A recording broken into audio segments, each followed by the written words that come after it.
The coffee maker in the galley of the cargo ship New Horizon made its usual grinding noise as Captain Jake Sullivan poured himself another cup.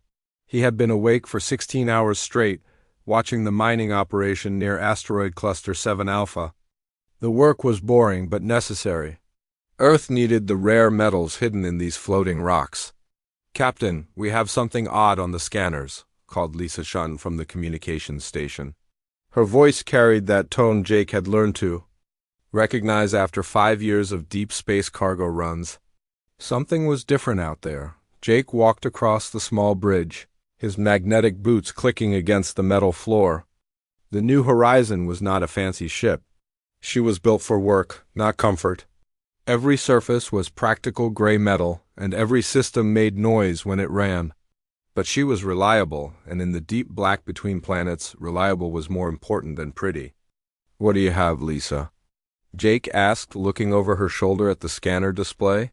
"There's an object about 2 kilometers off our starboard side. It's not on any of our charts. The computer says it's artificial, but the design doesn't match." "Anything in our database?" Jake frowned. "In this part of space, they should not find anything artificial. No ships came this far out except for mining operations like theirs.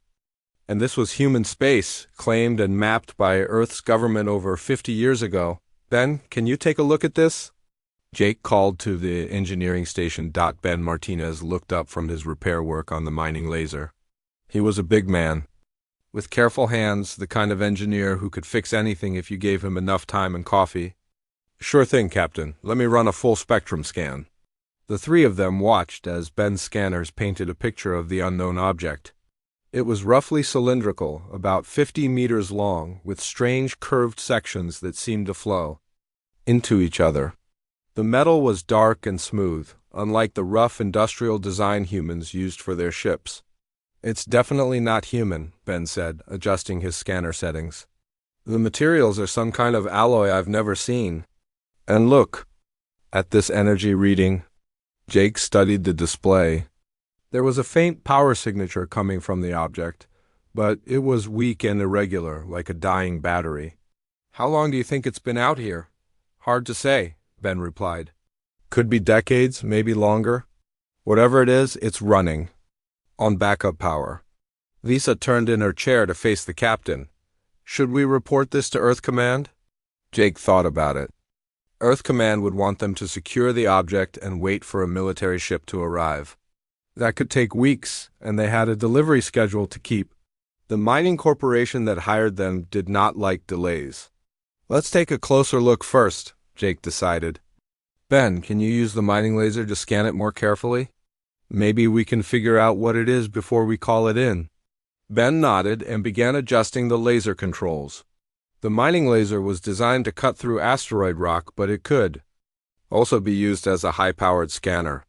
He aimed it at the strange object and began a low-power sweep. "Fascinating," Ben muttered as data flowed across his screen. "The outer shell is incredibly thick, but there are hollow spaces inside.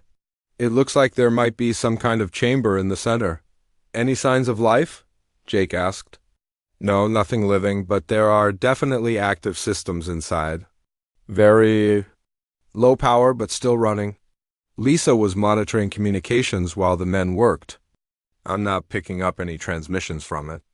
Whatever it is, it's not trying to talk to us." Jake made his decision. "Then, increase the scan power. Let's see if we can get a better look at the internal structure."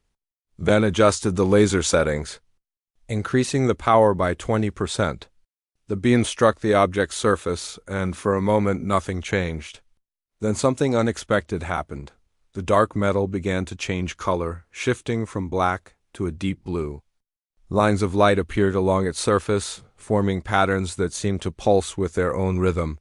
The energy readings on Ben's scanner jumped dramatically. "Captain, it's responding to the laser," Ben said, his voice tight with concern. "Power levels are increasing rapidly." "Shut it down," Jake ordered. But before Ben could cut the laser, there was a bright flash from the object. The ship's emergency alarms began to sound as the sensors detected a massive energy surge. "Hull breach detected in Section 7, Lisa reported, reading from her emergency display. "No, wait, that's not right. The energy is coming from outside?" Jake watched in amazement as the alien object transformed before their eyes. What had looked like an ancient derelict was now clearly active and very much alive. The pulsing lights grew brighter, and the scanner showed internal systems coming online throughout the device. Ben, what did we do to it? I think the laser beam acted like a key, Ben replied, studying his readings. It damaged the outer protective layer and triggered some kind of automatic activation sequence. Suddenly, Lisa's communication board lit up like a Christmas tree. Captain, I'm receiving a transmission. It's very strong, broadcasting on multiple frequencies. Can you decode it? It's not like any human language I know. But the computer is detecting mathematical patterns. Wait, there's something else. Lisa's face went pale as she read her display.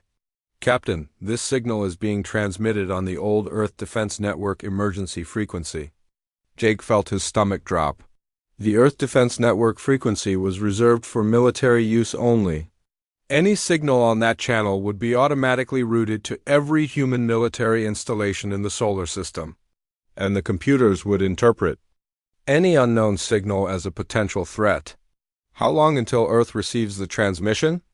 Jake asked. Lisa checked her calculations. At light speed, about 4 hours to reach Mars Command. 6 hours to Earth. Jake stared at the alien object, now fully active and broadcasting its signal across human space. Whatever they had just awakened, it was too late to stop the signal. Now, in 6 hours, every human military commander would know that something unknown was transmitting on their emergency frequency, and knowing the military, they would not assume it was friendly. The alarm that woke Admiral Kate Morrison at Luna Command was not the gentle chime she expected for routine messages. This was the harsh, urgent sound that meant immediate danger to Earth. She rolled out of bed and rushed to the command center, still wearing her sleeping clothes. Report? She demanded as she entered the bustling control room. Admiral, we received an unknown transmission on Emergency Channel 7 approximately 15 minutes ago, reported Lieutenant Colonel Jack Turner. The signal originated from the asteroid belt and is broadcasting on our primary military frequency. Kate studied the main display screen. The signal pattern looked like nothing in Earth's database. It was complex, mathematical, but definitely not human. Have we identified the source? Yes, ma'am. A cargo ship called New Horizon reported finding an unidentified object. When they scanned it, the object activated and began transmitting. Kate felt her blood turn cold. Emergency Channel 7 was connected to Protocol 7, Earth's most extreme defense plan. Any unknown signal on that frequency would trigger automatic responses throughout human space. Has Protocol 7 been activated? She asked, though she already knew the answer. Yes, Admiral. The automated systems initiated the protocol 18 minutes ago. All military units are receiving mobilization orders. Kate closed her eyes for a moment. Protocol 7 was designed for one situation only, when Earth faced complete destruction from an alien attack. Once activated, it could not be easily stopped. Every human military asset would prepare for total war, 300 million kilometers away. Commander Sam Rodriguez felt his battleship Iron Wolf shudder as its engines came to full power. He had been conducting routine patrol exercises when the activation order arrived. Now his ship was racing toward the outer solar system at maximum speed. Commander, all weapon systems are online, reported his weapons officer, Lieutenant Steve Cooper. Missile tubes loaded, energy cannons charged, and defensive shields at full power. Sam looked around his bridge. Every station was manned by alert, professional soldiers. They had trained for this moment for years, but none of them had expected it to happen so suddenly. What's our target? Unknown, sir. We're heading for the asteroid belt to investigate a potential alien threat. Other ships are taking positions throughout the system. Sam nodded, but something felt wrong. Protocol 7 was supposed to activate only when Earth was under direct attack. Yet the reports he was receiving mentioned only a single transmission from an unknown object. It seemed like a massive response to a small discovery. On Mars Research Station, Dr. Amy Parker was fighting her own battle. She had been studying the alien signal for 2 hours, trying to decode its meaning. Her colleague Dr. Rick Hayes worked beside her, running the transmission through every analysis program they had. "Amy, look at this," Rick said, pointing to his computer screen. "The signal contains prime number sequences. See here and here. These are mathematical proofs." Examine the data. "You're right. This isn't a weapon signal or a threat. It's more like a greeting. The mathematics are peaceful, designed to show intelligence without aggression." She tried to contact Luna Command, but the communication channels were locked down under military protocol. During wartime conditions, civilian scientists could not access military networks. Their discovery would have to wait. "We have to find another way to get this information to the fleet," Amy said. "If they attack based on a misunderstanding, people are going to die." Meanwhile, at the edge of the solar system, something was approaching. That would make the situation much worse. The Zephyrian scout ship, Gentle Current, moved slowly through space, its organic curves unlike any human vessel. Captain Vexhai piloted the ship with gentle touches, following the signal that had led them to this star system. "We are approaching the third planet," reported Navigator Tessara. The signal originated from the inner asteroid field. Ambassador Kylefin studied the scanner readings from his position at the diplomatic station. "I am detecting numerous artificial objects throughout this system. The inhabitants of this world have achieved impressive technological development." "Captain," Vexhai was pleased. The Zephyrians had left monitoring probes in many star systems, hoping to make peaceful contact with any species that achieved spaceflight. This system's inhabitants had found one of their time capsules and activated its greeting message. "Prepare the standard first contact package," Ambassador Kylefin instructed. "Mathematical greetings, peaceful intentions, and an invitation to cultural exchange." The Zephyrians had no way of knowing that their arrival would be seen as an invasion. Fleet. Captain Claire Thompson commanded the patrol ship Sentinel at the outer edge of human space. Her small vessel was designed for reconnaissance, not combat, but Protocol 7 had changed her mission completely. "Contact bearing 27 Mark 5, called her scanner operator, Petty Officer Dan Miller. "Unknown vessel approximately 2 kilometers in length, approaching at sublight speed." Claire studied the image on her main screen. The ship was clearly alien, with flowing organic lines that looked almost grown rather than built. It moved slowly, almost casually, showing no signs of aggressive intent, but Protocol 7 was clear about unknown contacts. Any alien vessel approaching. Human space during a defense emergency was to be considered hostile until proven otherwise, and the protocol did not allow time for proof. "Weapons target the approaching vessel," Claire ordered. "Load anti-ship missiles." "Captain," said her communications officer, Lieutenant Sarah Davis, "shouldn't we try to make contact first?" Claire wanted to agree, but her orders were specific. Protocol 7 does not permit communication with unknown forces during active threat conditions. We fire first and ask questions later. The Sentinel's missiles launched in a brilliant flash, racing across space toward the unsuspecting Zephyrian vessel. Captain Vexhai barely had time to activate emergency shields before the human weapons struck his ship. The Gentle Current shook violently as explosions tore through its outer hull. Ambassador Kylefin was thrown from his station, his body broken by the impact. Emergency lights flashed as the ship's peaceful mission turned into a fight for survival. "Emergency jump," Captain Vexhai ordered, his own blood flowing from a head wound. "Send word to the High Council. The inhabitants of this system have rejected our peaceful approach. They attacked without warning." As the damaged Zephyrian ship disappeared into faster-than-light travel, Captain Claire Thompson filed her report. First alien contact had been made, and humanity had struck the first blow. The war that nobody wanted had begun. The emergency meeting of the Zephyrian High Council took place in the ancient Chamber of Harmony on their homeworld. Fleet Commander Thyron stood before the circular assembly, his normally calm voice tight with confusion and anger. "As a species, we hope to greet as friends has attacked our peaceful mission," he reported. Captain Vexhai barely escaped with his life. "Ambassador Kylefin is in critical condition. Elder Zephaniah, the oldest member of the council, spoke with the weight of centuries. In our long history, we have never encountered a species that attacks first and asks questions later. Are you certain they understood our peaceful intent? Our ship carried no weapons, honored Elder. We approached slowly, broadcasting mathematical greetings. They responded with missiles. The council chamber fell silent. The Zephyrians had spent thousands of years perfecting the art of peaceful contact. Their whole society was built on the idea that intelligent beings could always find common ground through patience and understanding.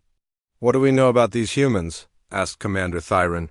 "Very little," replied Science Minister Veltar. "They appear to be a young species, having achieved spaceflight only recently. But their technology is surprisingly advanced, especially their weapons. Elder Zephaniah made the decision that would change everything. If they choose war over peace, we must defend ourselves. Commander Theron, prepare our fleets for defensive action." Across the galaxy, humanity was making its own preparations. But what the Zephyrians did not understand was that humans had been preparing for alien contact for over 50 years, and they had assumed it would be hostile. Colonel Don Foster watched in amazement as hidden military bases throughout the solar system came to life. He had thought he knew about Earth's defenses, but Protocol 7 was revealing secrets that even high-ranking officers had never seen. "Sir, the automated factories on the dark side of the moon are operating at full capacity," reported Major Lisa Grant. "They're producing weapons I've never seen before." Don studied the production reports on his screen. Massive rail guns that could fire projectiles across the solar system. Stealth ships that had been hidden in asteroid fields for decades. Orbital weapons platforms disguised as communication satellites. "How long have we been building all this?" Don asked.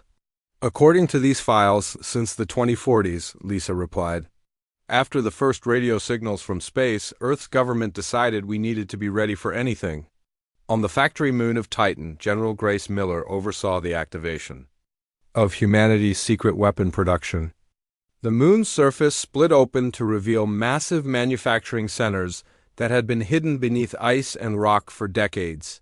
"General, the Mark 7 battle cruisers are ready for launch," reported her aide, Captain Frank Davis. "All 6 of them."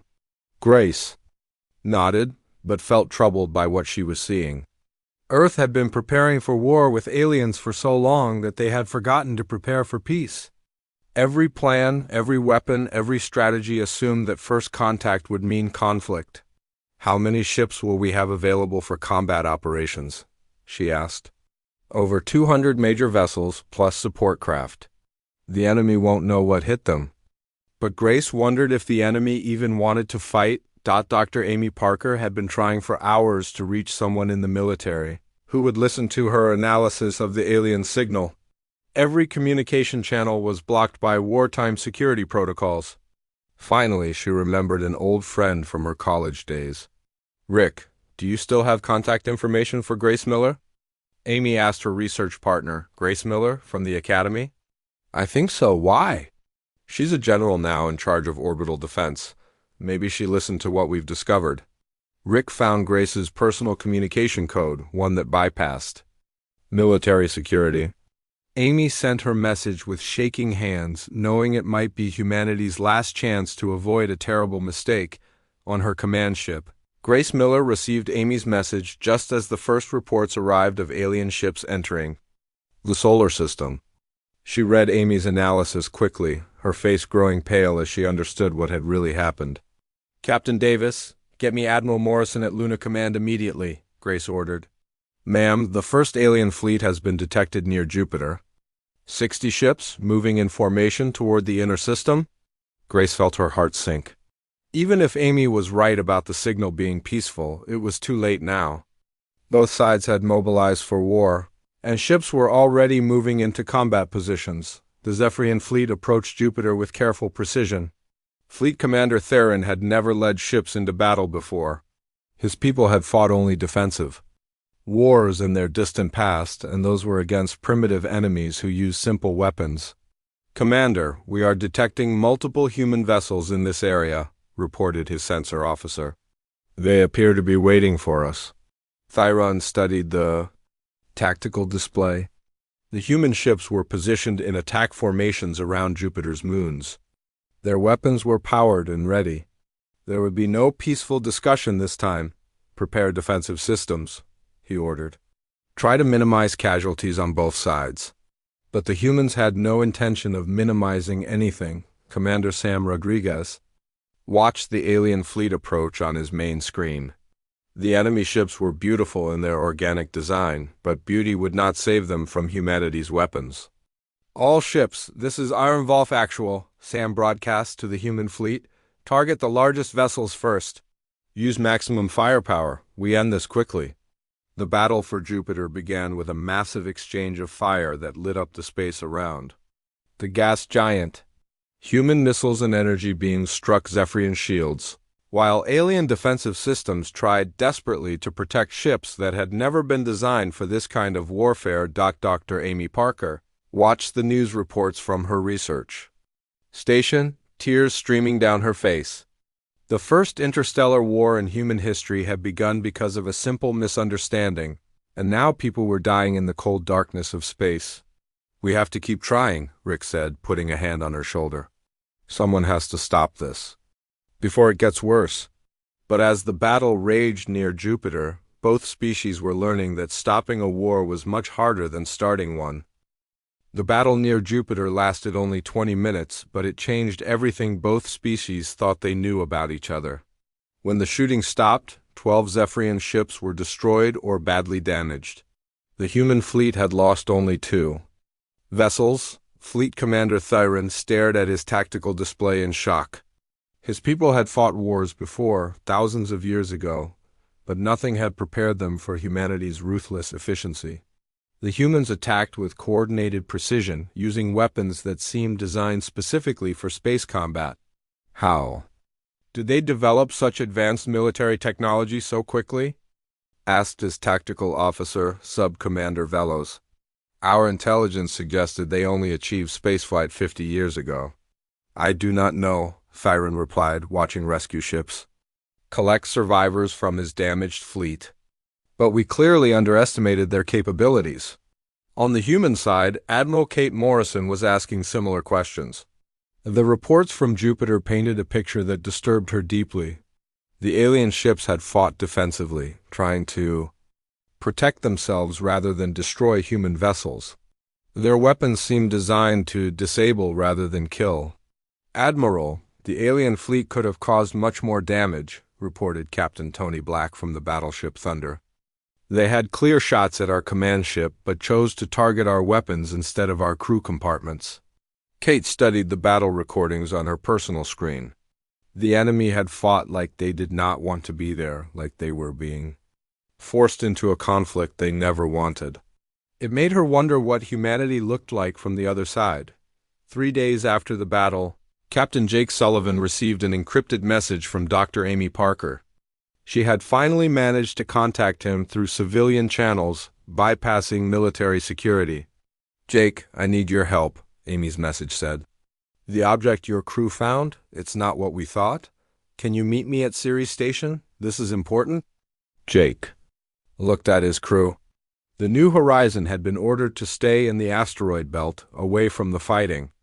But Amy's message suggested that his accidental discovery was more significant than anyone realized. Ben, Lisa, we're taking a trip to Ceres Station, Jake announced. There's something we need to understand about that alien device we found. The meeting took place in a small cafe on Ceres Station, far from military monitoring. Dr. Amy Parker spread her research files across the table while Jake and his crew listened in amazement. The signal your ship accidentally triggered was not a distress call, Amy explained. It was a greeting message stored in what amounts to an alien time capsule. Ben Martinez looked at the mathematical sequences Amy had decoded.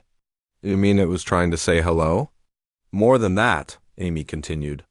The device was left here deliberately, probably decades or centuries ago.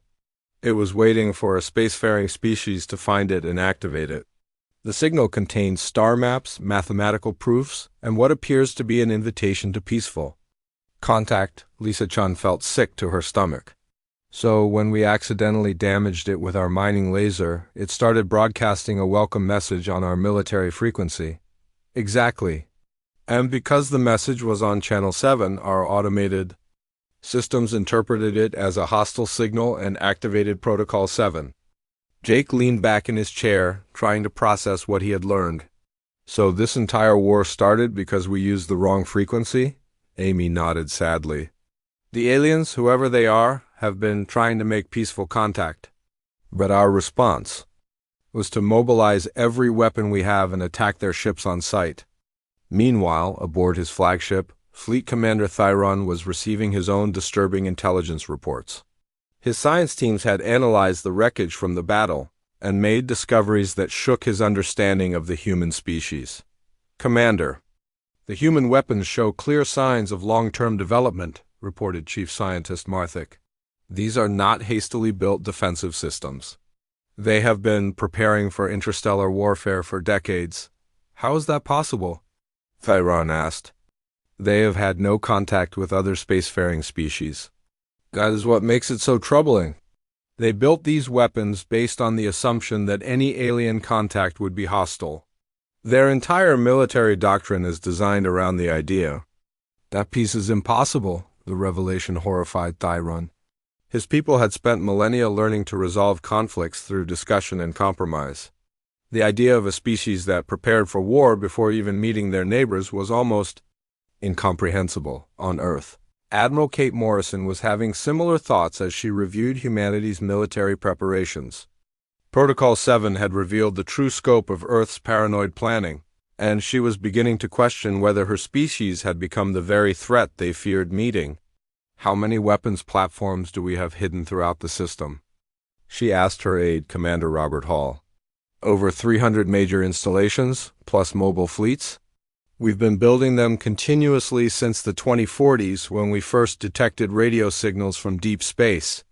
Kate felt a chill run down her spine. So for 50 years, we've been assuming that contact with aliens would mean war? Yes, ma'am. Every contingency plan, every defensive strategy, every piece of equipment was designed for conflict, not diplomacy. The next day, something unexpected happened that would give both sides a chance to step back from the brink of total war. A damaged Zephyrian communications probe managed to reach the human fleet near Mars. Carrying a message from Fleet Commander Thyron, Colonel Dan Foster intercepted the transmission and found himself looking at the first clear image of an alien being. The creature on his screen was tall and slender, with large eyes and skin that seemed to shimmer with different colors. But what struck Dan most was the expression of sadness and confusion on the alien's face. "Human commanders," the alien said. In heavily accented but understandable English, "I am Theron of the Zephyrian fleet. We came to your system in peace, hoping to make contact with a new spacefaring species. Why did you attack our diplomatic mission?" Dan felt something twist in his stomach as he realized what the alien was saying. This was not an invasion force. These were explorers and diplomats who had been met with human weapons.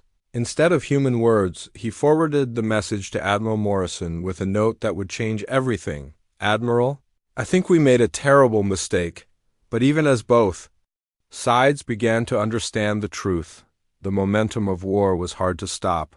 Ships were moving, weapons were armed, and pride was at stake on both sides. Understanding the mistake was only the first step toward fixing it." The final confrontation came when the remaining Zephyrian fleet approached Earth itself. Fleet Commander Theron had made a desperate decision. Since peaceful contact seemed impossible, he would take his ships directly to the human homeworld and attempt one last diplomatic mission. Admiral Kate Morrison watched the alien fleet approach Earth's orbital defenses with growing dread. She had received Dr. Amy Parker's complete analysis and Commander Theron's peaceful message, but stopping Protocol 7 was like trying to stop an avalanche. The automated defense systems were already targeting the approaching ships. "Admiral, we have 43 alien vessels approaching Earth," reported her tactical officer, Lieutenant Colonel Mike Adams. "All defense platforms are armed and ready to fire." Kate stared at the main display screen. watching the graceful alien ships move slowly toward Earth. They were not in attack formation. They carried no visible weapons.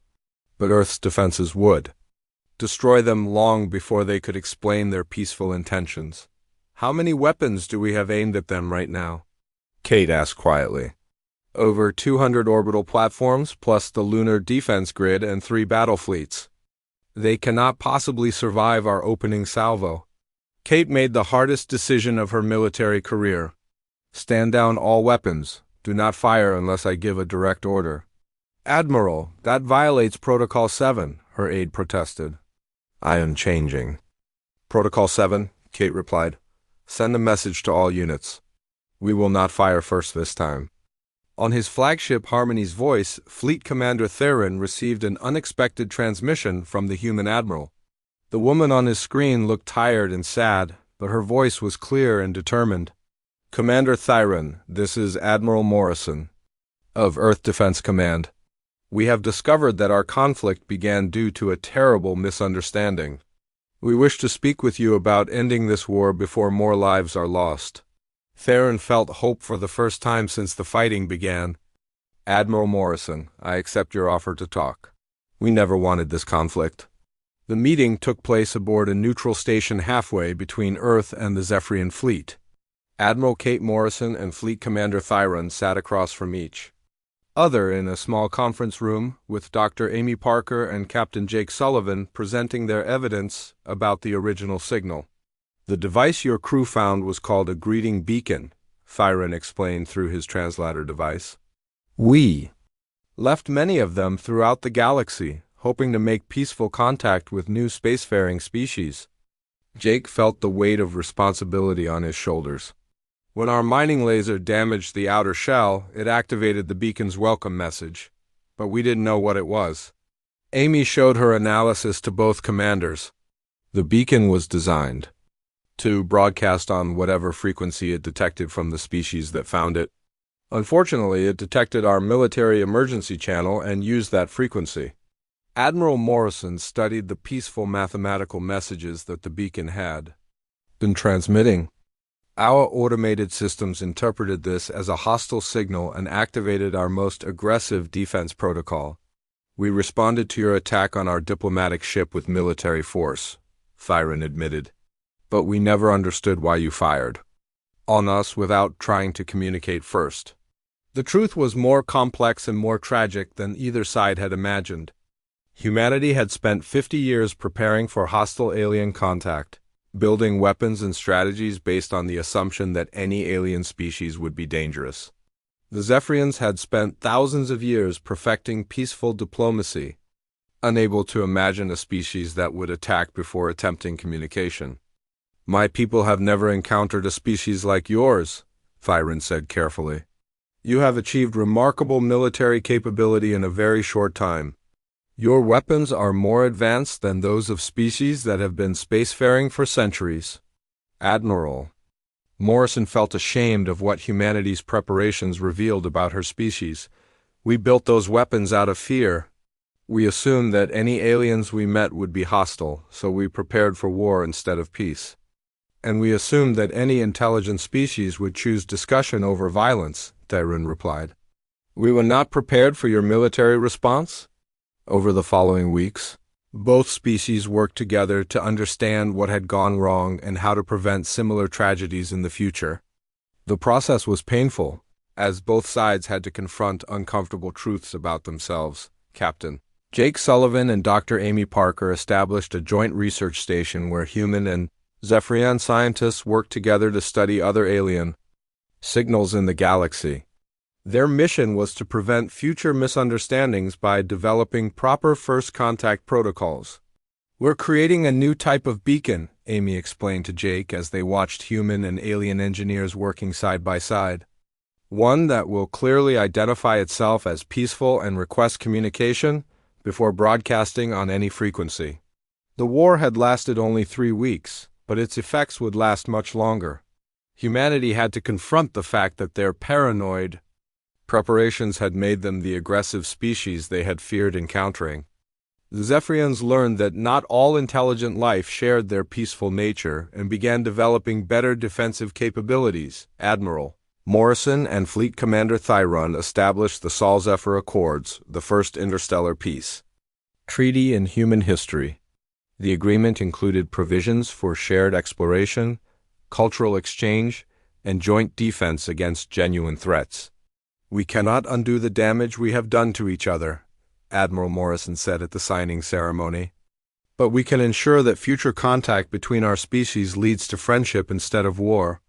A year later, Captain Jake Sullivan stood on the observation deck of the Joint Research Station, watching human and Zephyrian ships working together to investigate another alien signal.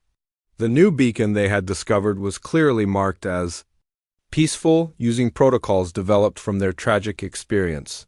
Dr. Amy Parker joined him at the window. "Do you ever wonder what would have happened if we had just tried to talk to that first beacon instead of scanning it with a mining laser?" Jake smiled sadly. "We probably would have made peaceful contact from the beginning. But maybe this way we learn something more important." "What's that?" "That the most dangerous enemy in the galaxy might be our own assumptions about what's out there." The research station continued its work, monitoring signals from across the galaxy and preparing humanity for the day when they would encounter other alien species. This time, they would be ready for peace as well as war.